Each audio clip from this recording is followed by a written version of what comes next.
আজিৰ আখলত chicken lollipop এতিয়া boil কৰিম পানী দিলোঁ নিমখ দিম ভিনেগাৰ দিম পুৰা বইল কৰিম অলপ হালধি দিছিলোঁ যে কালাৰটো বৰ বঢ়িয়া হৈ গ'ল এয়া কি সুন্দৰ হৈছে 5 পিচ মই হ'লেই খাম এইটো অলপ আজিনোমোটো দিলোঁ এইটো কাবাব মছলা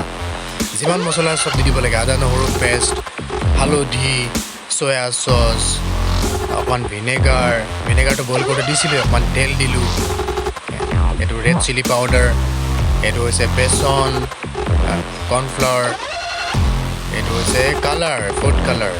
আৰু যিমান মছলা আছে জিৰা ধনিয়া এইটো ব্লেক পেপাৰ এতিয়া মই ফ্ৰিজত ভৰাই থ'ম সানি পিনে ফ্ৰিজত অলপ ৰেষ্ট দিম মেৰিনেট কৰাৰ পিছত 1 ঘণ্টা হৈ গৈছে এতিয়া গৰম তেলত ভাজিম খাবলৈ মন গৈছে নাই এতিয়া চাট মছলা দিম চিলি চচ টমেট' চচ আৰু বেলেগ যিমান চাটনি আছে চব লগাই পিনে খাম ৱৰ্ক ইজ ৱৰশ্বিপ মানে কৰ্মই ধৰ্ম যিকোনো কাম কৰিবলৈ সাজু থাকিব লাগে মই কেতিয়াবা ডেলিভাৰীও কৰোঁ ডেলিভাৰী বয় এয়া এতিয়া খাদ্য বিলাবলৈ গৈ আছোঁ Hey guys, thanks for watching this video. Please subscribe my channel. Also press the bell icon to like, comment and share. Thank you very much.